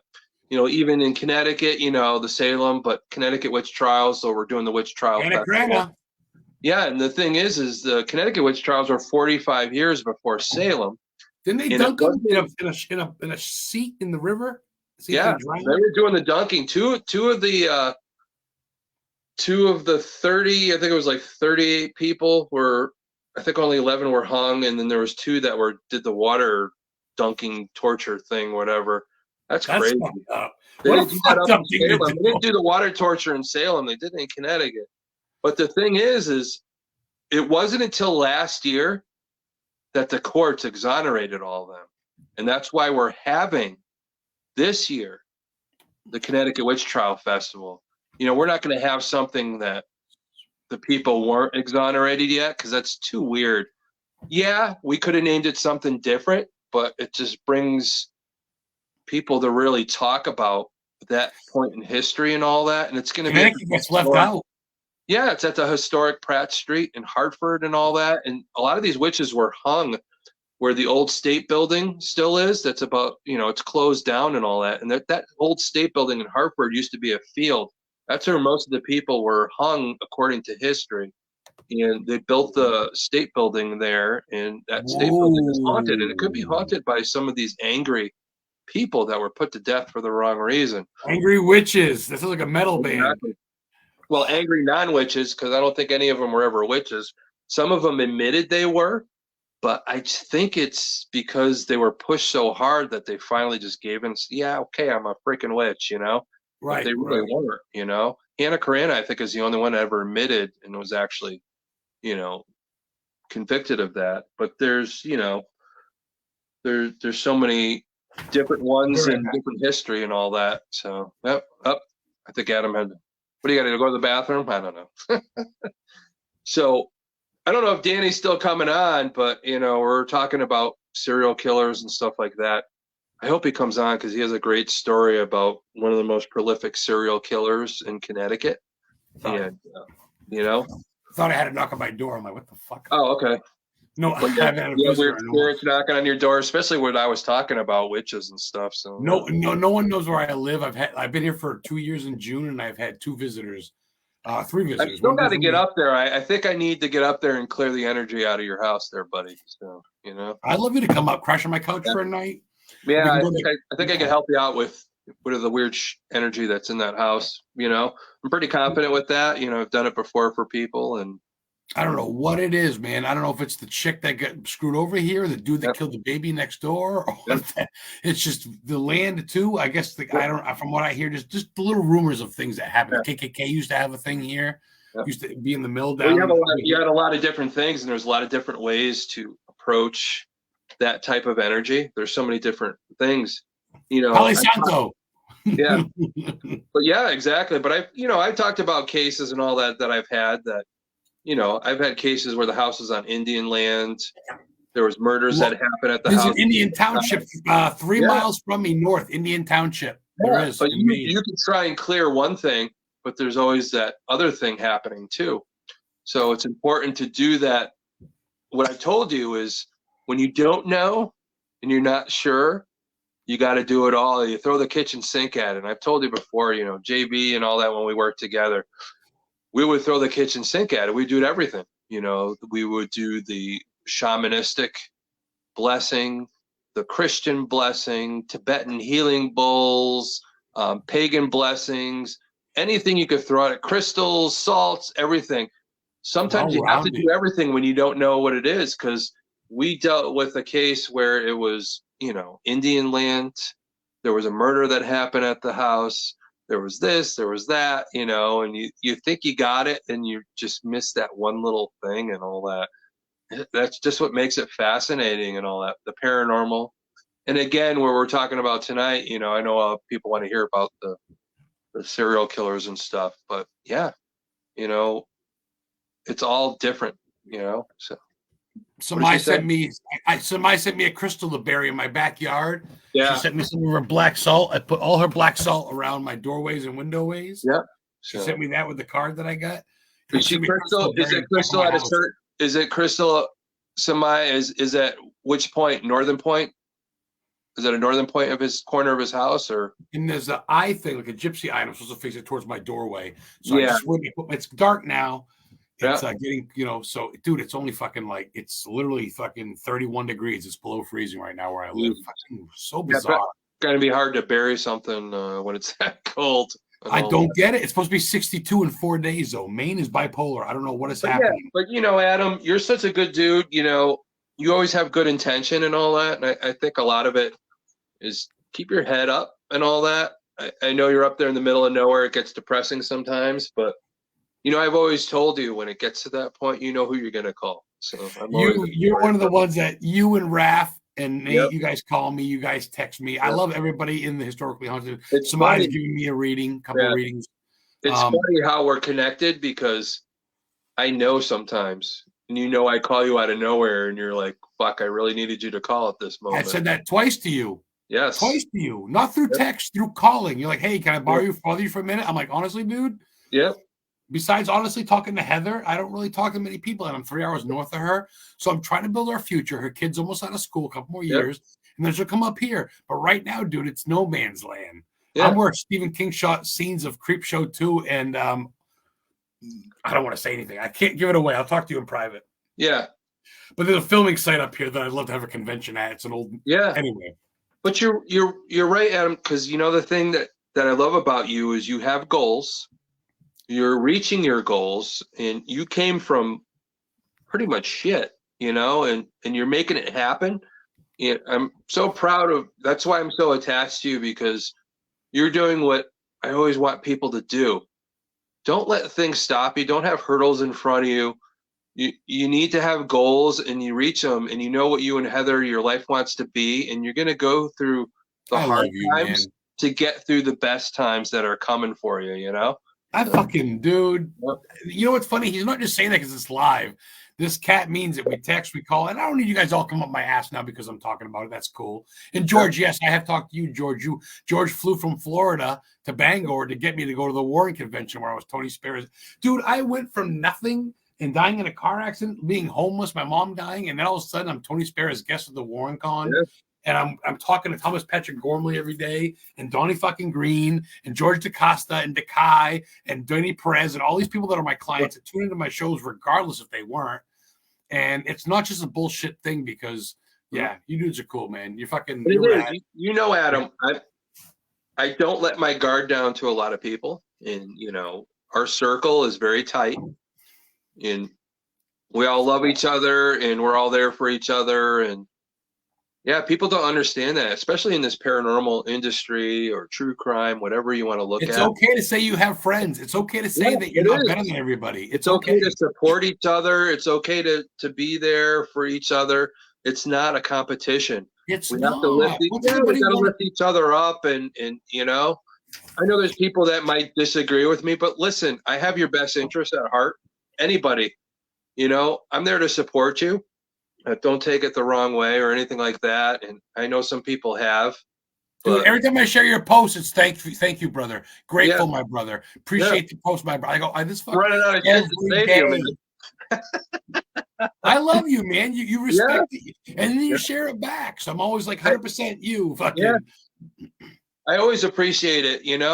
I'm very organic, and I'm not in it for the likes and stuff like that. You're humble. I just love to throw it out there. Whoever watches it, whether it be one person, 100, whatever, if it makes their day and they learn something new, then that's fun, that's the fun part of it, We're getting away from our serial killer shit. We are, but I want to get deep real quick. On Tuesday mornings, when I go to take a shit before work at 6:30, but I got to leave for 6:30. I'm looking for Tuesday morning cereal. You're not getting when you watch Tuesday morning cereal. No, wait a minute. No. I get to work and then I see it at break at 10:30. And that's when I share it on TikTok. I share it. Yes. I like it on Instagram. It's about 10:30 break is when I see it. Yeah. When I get up on Tuesdays, I know it's Tuesday cereal. I wonder who's going to be today. Yeah. And Spooky Facts is every Wednesday, right? The Fantastic Phrase Origins is on Wednesday. Thursday's Connecticut, the Weird Spooky Facts Connecticut.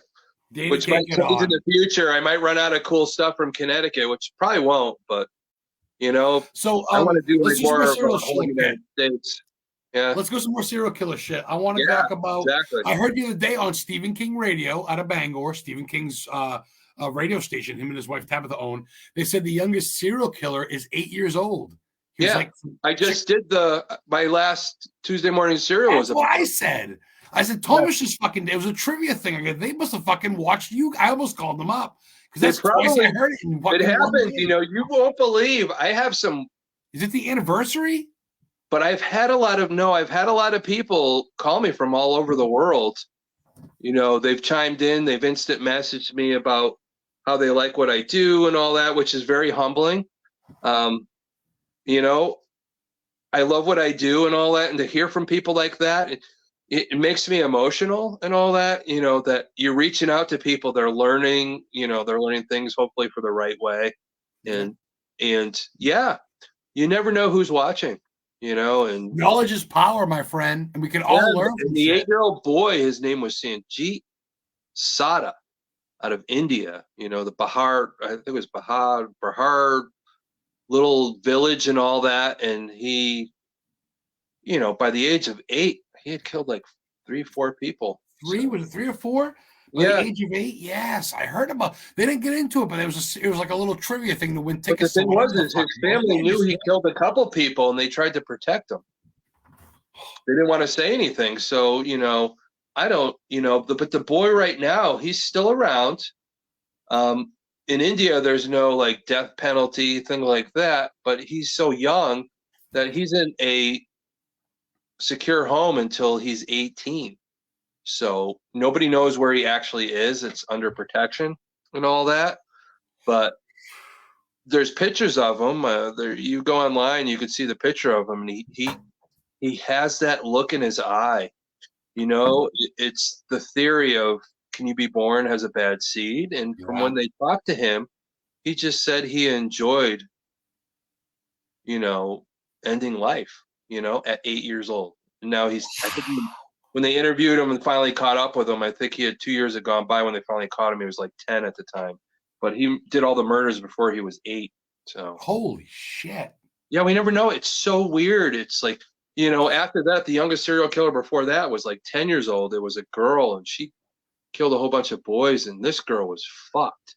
She actually went to the mother she killed 2 of this mother's children and said, "Do you miss your kids?" So this young girl is like psyching out and doing How is that. the boy killing people? Somebody wants to know. Do you remember? I think one of the ones that they mentioned was he liked to bludgeon them with rocks. He would hit them in the head with the rocks and all that. There were kids that were younger, but one of them was like, they were family members of his.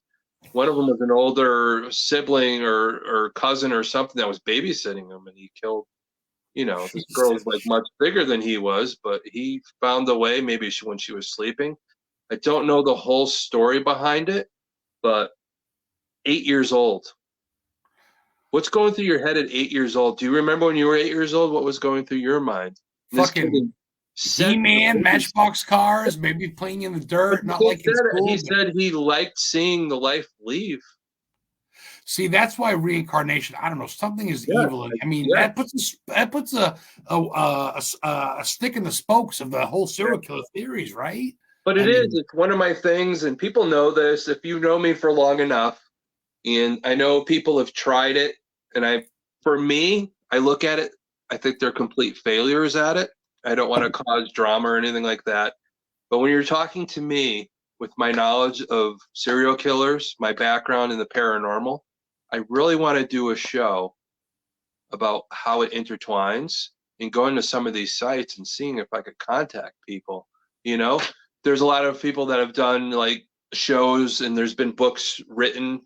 I know Richard Estep wrote a book about Herb Baumeister's place up there and all that. He's from the West Coast, California area, I believe. Or no, they were more. I think it was like I don't know if it was Ohio area. No, Richard is. Richard is, I believe. Richard is.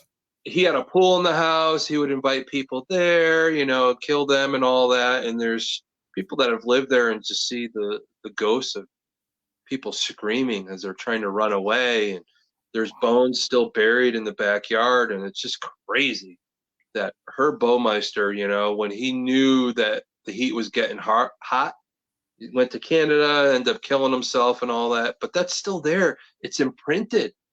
He killed all these people, and it's imprinted. But his place is known. It's still around. It's known to be haunted. It's almost like a mansion. It's a pretty big place. I'd love to get out there and do a show, but there's other places, like H.H. Holmes. Look. There we go. I have a piece. Yeah. So, fucking Danny. I love Danny. So he knows. Do you have a piece of the dead raccoon when he did the interview on TV, and people didn't realize that in the background's a house where he murdered all these people? And then he's like playing off, hey, the town won't do anything about these dead raccoons. And oh my God, it's just so bizarre knowing what he did, and has he interviews on this TV show and just a smirk on his face. Oh my God, it's in their eyes, especially after man. So Heather would cry if she hit a fucking squirrel, and these people are taking human lives. You know what I'm saying? God. That's the thing is, man, fucking some of these serial killers, what they do growing up with the abuse of animals and stuff, it's just crazy. It's their trial. It's their way to get prepared. They do a prep. But the thing is I'm not gonna, with my background, like I've told you and all that, I meet people, I always look them in the eye. I know who I'm dealing with, and I don't care what you say. And it's just the training, it's just the life experience.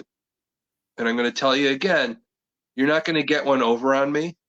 I could see it in your eyes. I know who you are, and Jody, my wife, will tell you that not even 30 minutes goes by and I already know who you are before it even happens. So I think it's a protective thing. I protect my family. I protect my friends against people that come into that circle.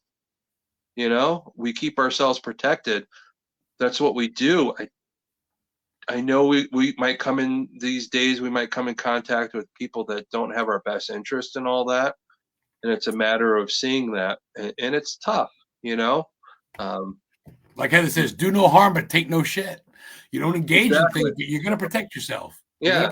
I just want people to know, you know, I love you all and all that, but don't pull bullshit with me because I'm going to fucking read it right off the bat.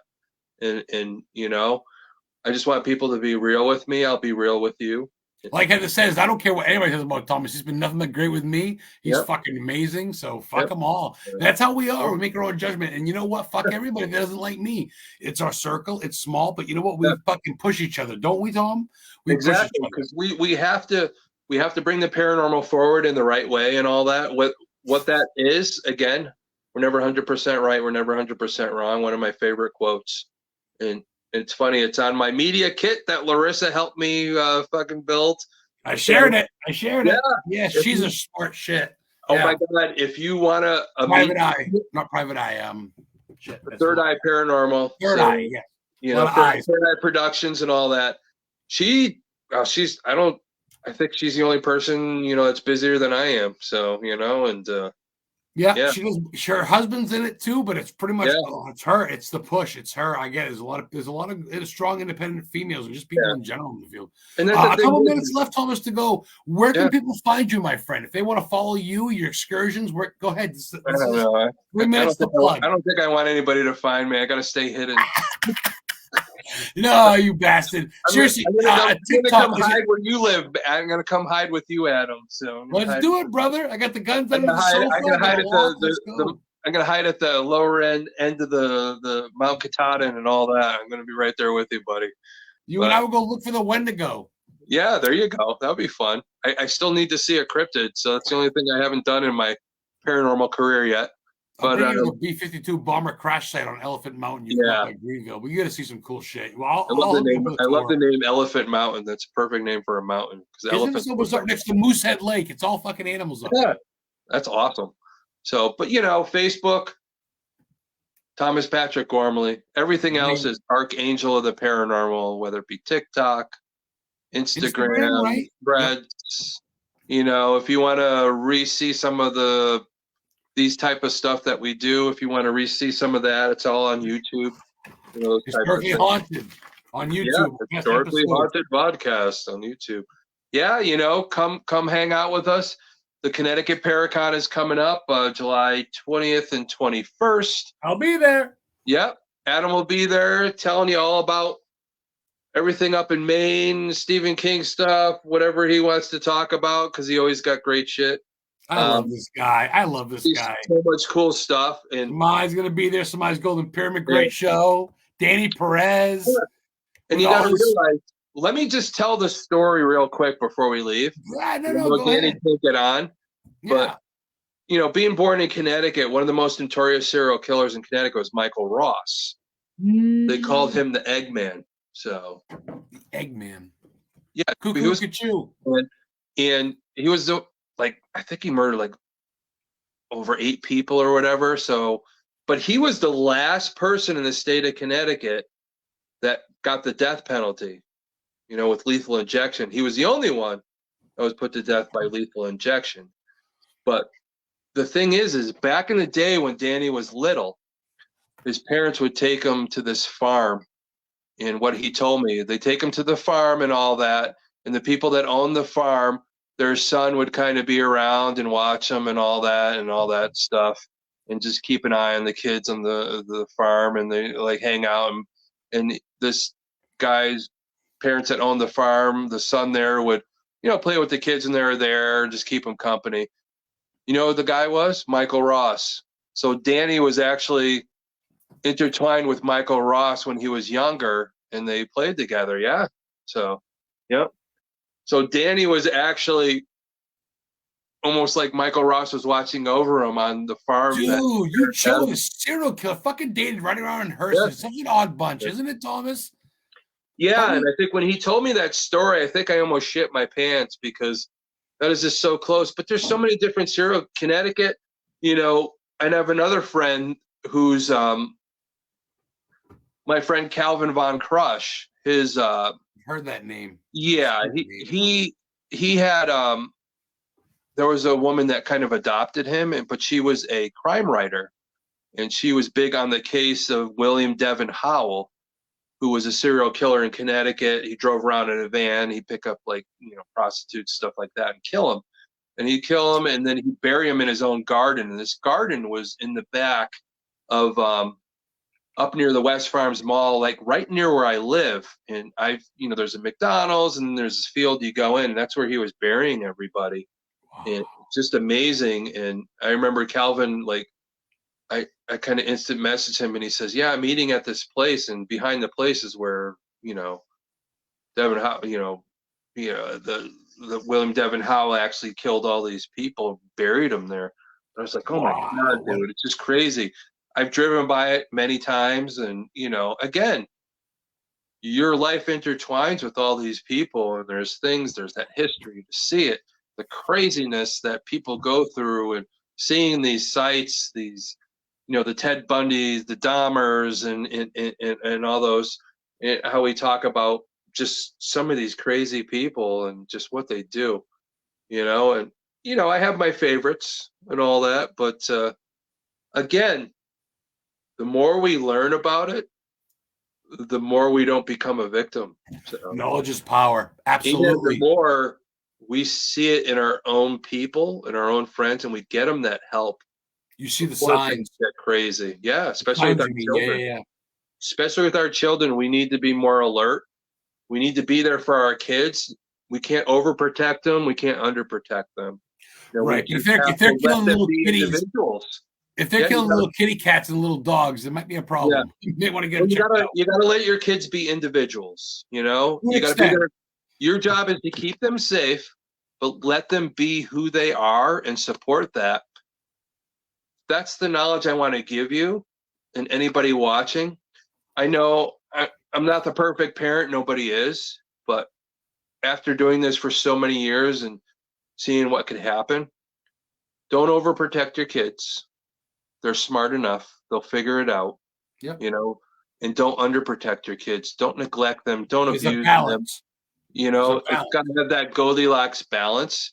And the best balance is to let them be individuals and support them. If they want to do ghost hunting, if they want to do this, if they're into this, support it. Be there for them, but keep them safe. Just keep them safe. You know how to do that. We're all adults. Keep them safe. And that's the best way to keep the weird shit and the crazy things that we're so... I'd rather not get to a point where we don't have to worry about serial killers and stuff like that. Just a better society. Never happened. We all get along. I know it'll never happen, but me. Sorry, but I won't stop. I won't stop. I'm going to keep trying to get it to go in the right way, and I'm going to educate people. So whether you're going to learn or not learn. So, One of the good fights here. We got to go. They're kicking me out. I got almost 2 hours here, but hey guys, appreciate all the beginning about Pet Cemetery. Check out the Bangor Comic and Art Con. Donnie's going to be there. The truck's going to be there. Yep. Miko Hughes is going to be there. I'm going to try to get him to do some sort of thing. But Thomas Patrick Gormley, I'm going to try to get Donnie, hopefully to Salem. But if not, check him out. Check out NatCon, NATTCONN. Yeah. And check out all the stuff in Connecticut. The witch trial thing. I'm going to be at the Connecticut Con. Connecticut's first Paracon before the Warrens did it. They're in Gettysburg this year anyway. Of course, the Salem Con. But hey man, thank you for coming on. I'm gonna reach out to you probably tomorrow because I'm fucking going to bed and I'm buzzed. But I'd like to have you come on as a co-host, maybe a couple weeks, co-host if you wouldn't mind. I'm always there for you, my friend. So Brandon, dude, thanks for sending me like $40 a month with stars. I shouldn't tell anybody, but you guys send stars. I appreciate it. He keeps the show going. Brandon Golding, of Viper Paranormal, man. He was my pop-up guest, because he sends so many stars. He's just, all you guys are supporters. He's pretty much part of the booking agency. I'll sign him in. I don't give a shit at this point. But Thomas Patrick Gormley, Archangel of Paranormal, man. Shaman and the Showman. We got so much more to talk about at some point. We can't film a whole 2 hours even, for Christ's sake. No, we could go like 10 hours and still not talk about enough. We could. Check this out, guys. Tomorrow, Historically Haunted on YouTube. Check him out. And he's going to be back in a couple of weeks. Check him out on Facebook and TikTok. It'll be worth it. So love you guys. We'll see you next week. I don't even know who my guest is.